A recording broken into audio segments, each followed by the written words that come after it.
Јубилејот 50 години од одржувањето на Сојузната младинска работна акција Плачковица 76-78 ја одбележа 2025 година во работата на Штипското здружение на акцијаши и волонтери Пат на младоста.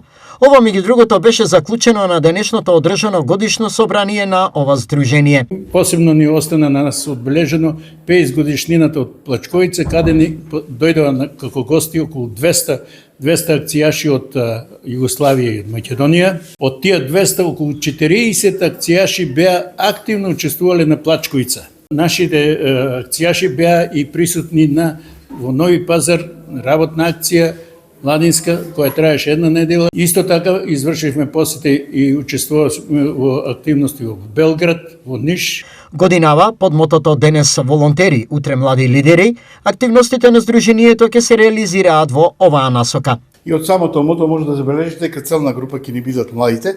Сите активности ќе бидат насочени кон мотивирање, запознавање, едуцирање на младите за важноста од волонтирањето како висока општествена вредност. И втора цел ќе ни биде да се прошириме на регионално ниво, така да планираме активности од областа на екологијата, од областа на едукацијата, како и од областа на промоцијата на волонтерството, не само на локално ниво, но и на регионално ниво. Интензивната афирмација на доброволниот работен ангажман помеѓу младите со реактивирање на некогашните доброволни младински работни акции е една од главните заложби на здруженијето за оваа 2026 година.